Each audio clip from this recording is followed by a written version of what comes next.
Life is a harsh reality for the majority of people in India. For the poor, every new morning brings with it the many struggles for survival, and the night shrouds in its darkness questions of life and death.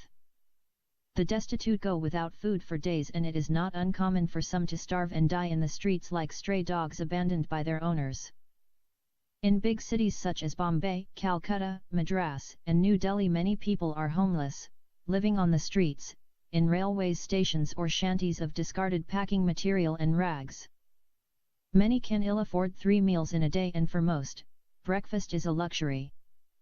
The untouchables eat food by chance, whatever they can find, and those not adept at foraging will eventually meet their end in filthy gutters. Poor Indians usually live in a slum, which isn't fit for the housing of animals. For this reason, the Oscar-winning movie, Slumdog Millionaire, called the inhabitants of these slums, dogs. Of course, they aren't dogs, but dogs in the West live in better conditions than these living dead. There are no toilets or bathrooms inside the slum residence. Members of the family are left to use public washrooms, which are filthy as hell. Bathing is rare, and when it happens, women will bathe in the slums while the males would bathe either in an open public area or wait for the rainy season to rinse off their emaciated bodies. Their environment, for those used to the relative luxury of urban living, is unimaginable for those who have yet to walk the lanes of the slums. Of course, the condition of the slum dwellers is considerably superior to that of the untouchables who have no shelter or roof over their heads. A typical small-sized slum shanty measures about 4 meters square. In this square box, you are likely to find a mother and a father with their 6 children, accompanied by all 4 of their grandparents. Imagine 12 people making a home in an area no larger than a typical Western washroom. Slum abodes have no windows or plumbing. The sight of filthy rags and a cistern of water will greet anyone entering a slum abode. There are no televisions or radios, and computers are unheard of. Our account begins with one particular Indian Muslim family living in a multicultural slum area. In a small-sized slum dwelling of about 2 by 2 meters lived poor Indian Muslim family consisting of a mother and a father with their 6 children and all 4 of their grandparents. The slum in which they were living had no windows or washroom. It had nothing except filthy rags scattered everywhere and a small jar of water. They had no radio or television. Their immediate neighbor across the mudded lane was a Hindu family of 8. The hovel behind their shanty was occupied by a Buddhist family, which besides the Lord Buddha, also deified Dr. Ambedkar, the father of the Indian Constitution. Their immediate neighbors were Hindus, each family revering a different god. One worshipped the goddesses Durga, the warrior goddess, and Kali, the goddess of evil, while the other centered their lives around the elephant-headed god Ganapati, in English known as Ganesha. In Hinduism there are 330 million gods. The visitor to India would find in every city and every area a different god or goddess being worshipped. Hinduism is loosely used as an umbrella term to cover thousands of different religious beliefs among the Hindus. The only common factor uniting all these various beliefs is the caste system, which has persisted to present day. Most of the other dilapidated homes surrounding this poor Muslim family were inhabited by Hindus except for one. There was another Muslim family eking out a miserable existence not far from their home. These Muslims differed in their beliefs by virtue of their spiritual leader Aga Khan. This sect believed that Aga Khan was a manifestation of Allah on earth and a walking talking Quran. The Aga Khan devotees lived decidedly better than their neighbors. Although both Muslim families lived in close proximity in the same slum area, there was a remarkable difference between the two, and that difference will become clear as our story unfolds. The father of the Indian family of 6 children and 4 grandparents committed suicide because he was burdened with a handicap and could no longer work to support his large family. His intention was to lessen the number of mouths to feed by one. Everyone, including his wife who was now the breadwinner of the family, felt that his sacrifice was honorable. When he became disabled, his wife started working in homes of the rich. Their situation did not get better after the death of the father. Being poor in India is more than just an unfortunate state of finances. Being poor is synonymous with many other negative social and religious connotations. Most religious followers in India believe that poverty is the curse of the gods. Some religious adherents on the other hand believe that poor people are reaping what they sowed in their previous lives. Abundance and richness are considered the fruits of good deeds and hence deserving of divine blessings. So, aside from wallowing in their misery and suffering, the poor are despised and considered to be divinely cursed, their lot in life entirely fitting and divinely ordained. Hindus are especially prone to this line of thought. Slum dwellers have misfortune showered on them as a result of bad karma, accumulated through past lifetimes. Karma simply means deeds, in this life or another. If you were rich and well-to-do, then you are enjoying the law of good karma, accumulated by your actions in a previous life. Such unfair ideologies justify the abject discrimination the well-to-do heap upon the destitute. Simply put, the man starving to death could have been Adolf Hitler in a previous life. This doctrine is based on the Hindu caste system comprising of 4 classes of people: Brahmins, priests and gurus, also known as gods on earth, Kshatriyas, rulers and warriors, Vaishyas, merchants and farmers, and Sudras, servants. Centuries of belief in the caste system has condemned many to a life of abject poverty and discrimination. Blighted lives without opportunity to change their lot, leaves countless millions to live lives of squalor, surviving on menial labor and the hopelessness of life in the slums. Hindus not aggregated within the caste system are known as outcasts. They are treated by all as polluted servants and untouchables. The untouchables are treated like animals and rank even lower than livestock. They are considered defiled by birth and hence treated as unclean and subhuman. Mahatma Gandhi tried to reverse the trend by coining a new name for them by calling them Harijans, meaning children of God. Sadly, a simple change of name alone cannot erase centuries of conditioning.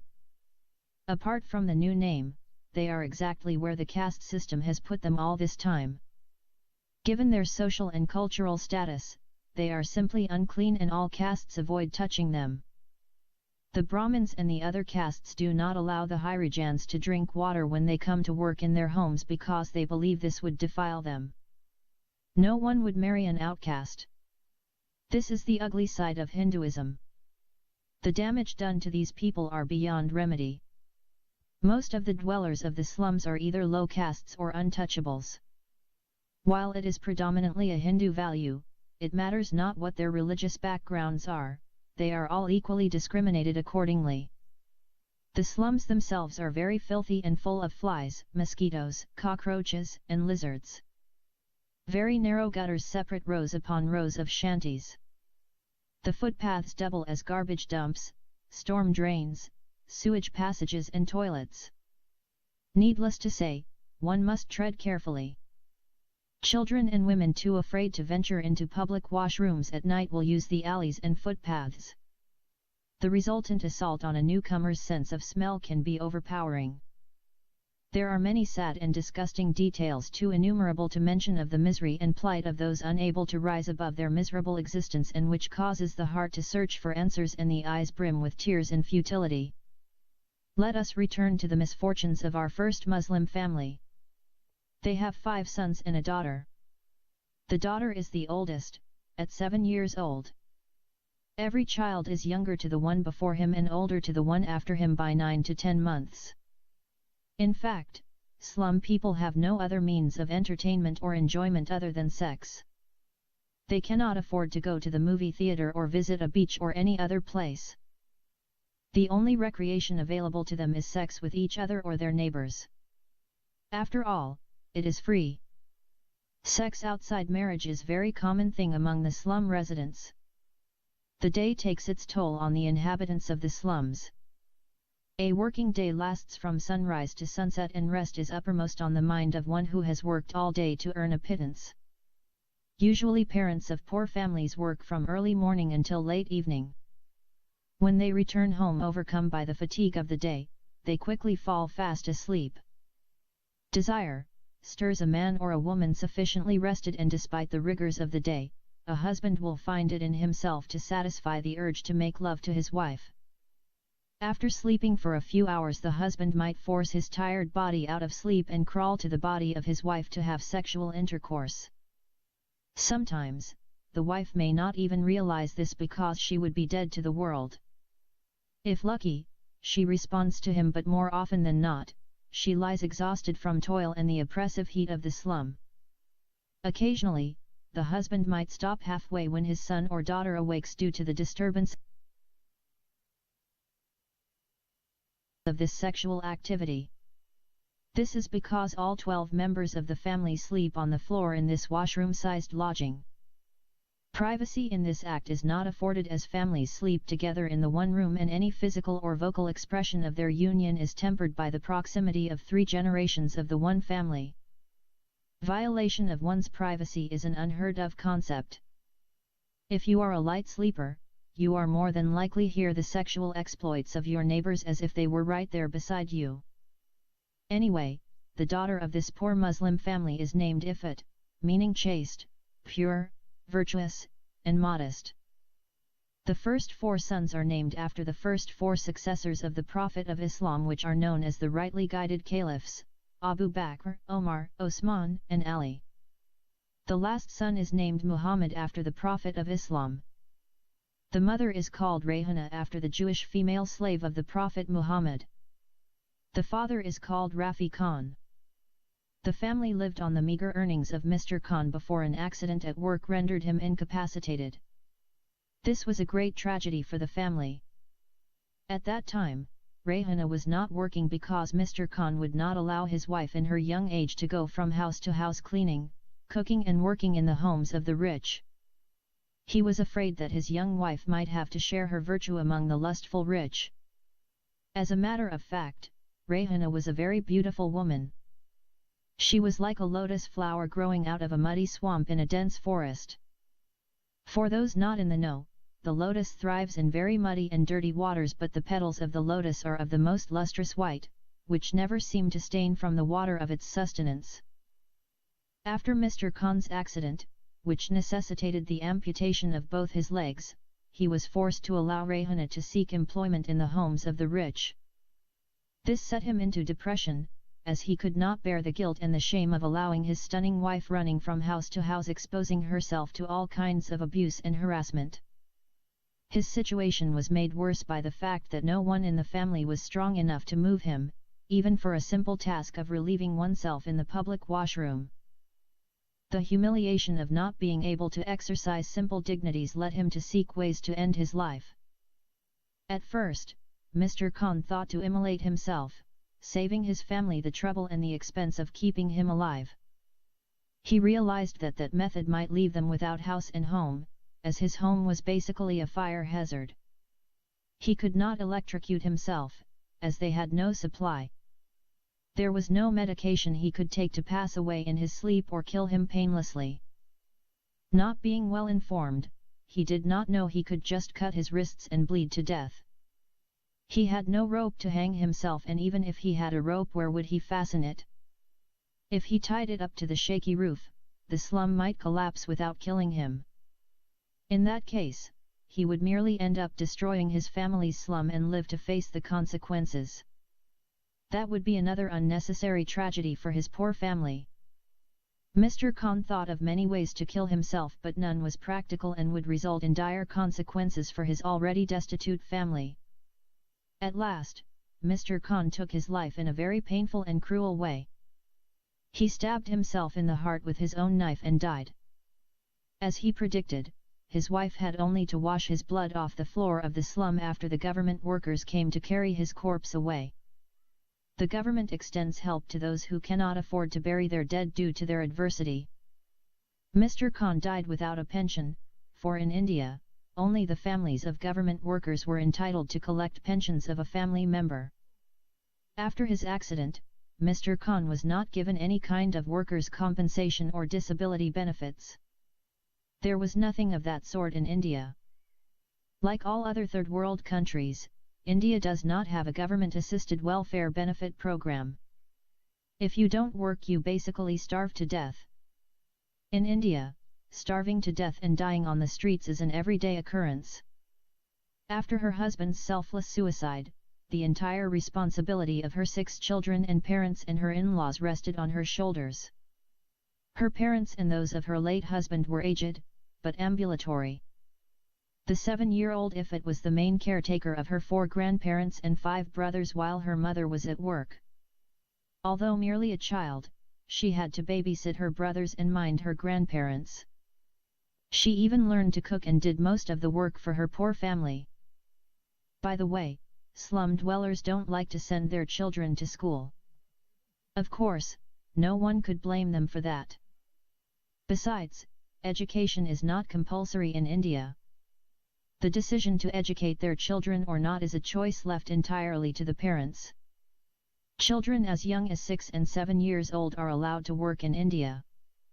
There is no such thing as child labor legislation or child abuse in this regard.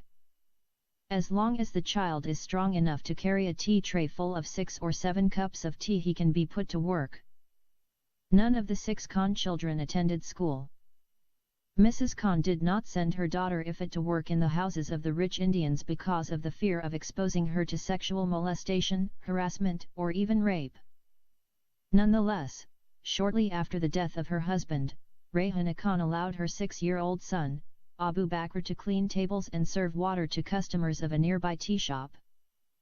The owner of that shop was a Muslim man, and that is why he agreed to allow Abu Bakr to do light jobs for him, and paying him the same as the other street urchins who did more advanced jobs like making, and pouring tea, and sweeping the floor. Besides being young and beautiful, Rehana Khan was a smart woman. Although she had never been to school and could not read and write, she learned from her employers how to draw out her name and signature. Moreover, her contact with those rich people helped her to learn things about the outside world. A constant worry she had was of being sexually harassed by the male members of these rich families, but she knew that if she had to leave every house because of that, she would never find work to help her feed her own large family. The owners of those houses sometimes gave her their unwanted dresses and clothes for her children. She was very fortunate in that sometimes she was allowed to take home leftover food and to eat food and drink water while in their employ. At least she was a Muslim and not a Hindu low caste or untouchable Harijan, which saved her from the unnecessary trouble of being treated like filth. Besides that, her young age and beauty played a very important role in her being treated with slightly more decorum and allowed her to carry more favor. Interacting with rich families, Rehana learned that a woman's beauty could be used to earn more money and live a better life. She did not intend to sell her body, but she came to realize that in the Middle East many young Indian women were working in wealthy Arab homes, earning good wages. Arabs loved Indian women because of their marvelous beauty and hard work. Rehana became fully aware of her strong feminine attraction and gorgeous beauty only after her husband died and she began to work outside the home. Before that, her beauty was wasted, hidden in rubble like a beautiful flower growing amongst the tombs. Her late husband never allowed her to step out of her slum until his accident deprived him of his ability to work and support his family. Only after his accident was she at liberty to show her youth and beauty to the outside world. Rehana had her mind set on taking full advantage of her young age and beauty, being leveraging off her physique, working for wealthy Arabs. The money she earned would be pivotal in raising her family's standard of living. She came to know that wealthy Arabs come every year during the monsoon rains to spend time in Bombay because most of them live in desert countries and very rarely see rain.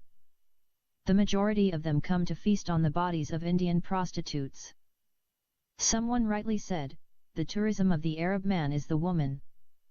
Some of them would bring working visas with them and sell them to recruitment agencies.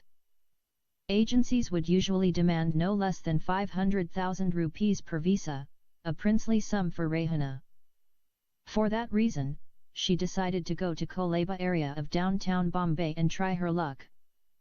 She knew that she was not educated and had no professional training, hence, she could not find a job nursing or other professional work. She could do other kinds of housework like cleaning, cooking, washing clothes, etc. One day, Mrs. Khan pretended to be sick and informed her employers through her oldest son that she would not be able to come to work that day because she was going to the hospital. With so much hope in her heart, Mrs. Khan put on one of those lovely dresses given to her by her rich employer and then took the local train and travelled to downtown Bombay. It took her an hour and a half to travel from the Dharavi slums to the Kolaba area. Luckily, the local train had a special compartment for ladies only. Even so, as soon as she reached Churchgate station, men began to tease and flirt with her. She ignored them and continued her trip to Kolaba. She did not want to spend money on hiring a taxi, so she asked some women to show her how to get to Kolaba. The women pointed out the general direction and she began to walk to her destination. While she was walking from Churchgate to Kolaba, Rehana's head was turning like a table fan. She had never seen skyscrapers before. Looking at the tall, beautiful buildings of Nariman Point, her head and neck swayed from left to right, back and forth, as if she was searching for her one lucky star amidst a sea of celestial bodies. She even collided a couple of times with people walking along the street and then stumbled over the pavement and fell off. The asphalt street appeared to her as if she was walking on a road made of black glass. She had never seen such a beautiful street before. In her slum area, the roads were very rough, full of holes, stones, and garbage. In fact, thousands of tons of garbage and containers littered the streets of the slums, always full and overflowing. Some people never bothered to throw their garbage inside the containers because there was simply not enough room. Suddenly, she was far removed from the scattered, garbage-filled streets of the slums, teeming with mice, rats, lizards, flies and insects, roads crowded with human beings, and domestic animals such as cows, dogs, chickens, and goats. Oh, but here in this beautiful world on this beautiful day, Rehana felt as if she was walking on the road to heaven. When she arrived at the Gate of India in front of the Taj Mahal Hotel, Rehana felt as if she had come out of the wretched world she had been engulfed in all her life and into the highest of heavens. She could almost hear the voices of angels welcoming her. This beautiful vision of paradise was also full of the realities of life when heaven suddenly became marred by a mass of beggars and loafers, shocking her back to her senses. Hundreds of young Indian girls roamed about the crowd in front of the Taj Mahal Hotel. From the way those girls walked and talked, Rehana knew they were street girls or prostitutes. Then, grabbing her attention, she could not believe her eyes when she saw young Indian boys and girls sitting on the beach lip-kissing without so much as a word of caution from the passers-by. Rehana had never been to a movie theatre and had never seen lovers before. Married to her late husband in what Indians called an arranged marriage, her life had been devoid of love and romance. Although she spent 8 years with her husband, she neither loved him nor felt loved by him. He had never kissed her because he didn't know a husband is supposed to kiss and fondle his wife before making love with her. In this magnificent place, half splendor, half hell, there are many foreigners, most of them Arabs from either Saudi Arabia or the Gulf countries. Rehana knew they were Arabs because of their Islamic clothes, similar to the ones she had seen in pictures of pilgrims on their way to Mecca. Rehana was a very simple, naive woman. She thought that if she just walked up to any one of those Arabs she would get a working visa to an Arab country and they would accept whatever little money she had in her pocket. She did not carry a purse for she didn't want to spend money on unnecessary things. After pacing up and down and roaming aimlessly for some time, Rehana saw an old Arab man sitting all alone. He looked in his late 60s. She thought that such an old man would not be interested in women anymore. With 400 rupees on her person, she walked up to him and began to talk to him in Hindi. The old man understood nothing of what she was saying to him. He said to her in broken Hindi, he did not speak her language. Rehana understood the problem. She kept smiling and looking at him. The old man became very interested in this pretty young Indian woman whom he thought was a prostitute offering her services for the night. In his desire to have her, he was sure he could strike a deal they both would be happy with. He waved his hand to a young Indian boy and requested he translate what the young woman was trying to tell him. The young boy spoke Arabic and told him that the young Indian woman was looking for a working visa to an Arab country.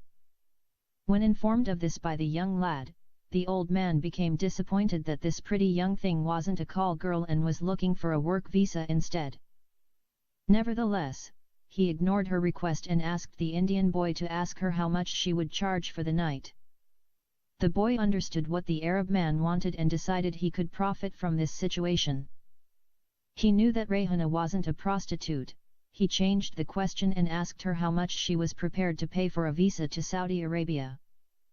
She told him that she had not so much to offer except 400 rupees. The boy laughed loudly before he told her for that amount of money she could not hire a taxi to take her to the Bombay International Airport. He then turned to the old man and told him that she said she would charge 4,000 rupees for a full night. The old man could not believe his ears when he heard such a beautiful woman was prepared to sleep with an old man like him with such a small amount of money. He would easily spend 4,000 rupees buying coffee or a soft drink in the expensive hotel he vacationed in. The old wealthy man agreed to pay the young woman more than she asked for. He took out of his suitcase 10,000 rupees. He gave the young boy 500 rupees and asked him to leave. The boy took the money and disappeared in an instant. Then, the old man stretched out his hand and tried to put the rest of the money in the Rayhana's hand. Rayhana quickly withdrew her hand and stepped back. The old man was surprised and kept repeating, "Hotel, hotel." Rayhana did not understand his meaning. She kept saying to him, "Rayhana visa, Rayhana visa." The old man finally understood that the young woman wasn't a prostitute. He also understood that she wanted a visa to go to an Arab country. Moreover, he realized that her name was Rayhana and that revealed she was a Muslim like him. He also knew that the Indian boy had cheated him and used Rayhana to accomplish it. For him, 500 rupees was nothing. He was thrilled upon discovering such a gorgeous young woman wanted him to offer her a visa and take her with him to his country, Saudi Arabia. He felt as if Allah had sent him a beautiful girl from heaven and offered her to him as an everlasting maidservant and mistress. If Rayhana truly wanted to go with him to his country, he was determined to do everything within his power to make his dreams and hers come true.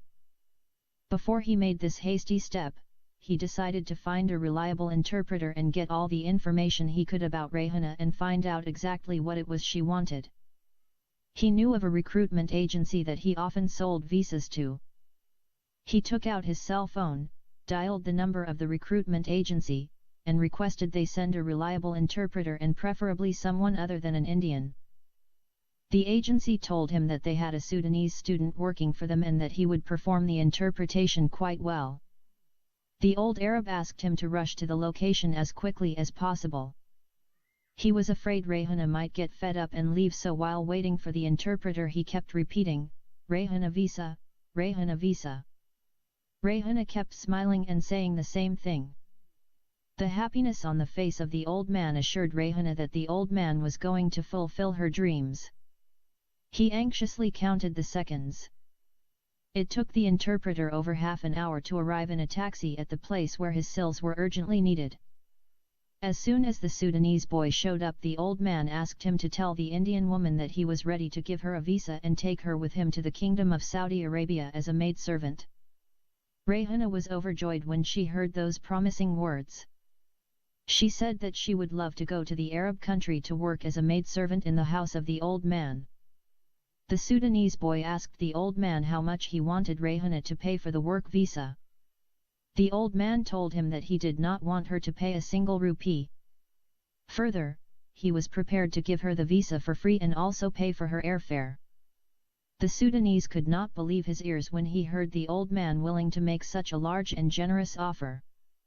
He told Rayhana the words the old man had spoken to him. The Sudanese boy soon realized why the Saudi man was making such a generous offer.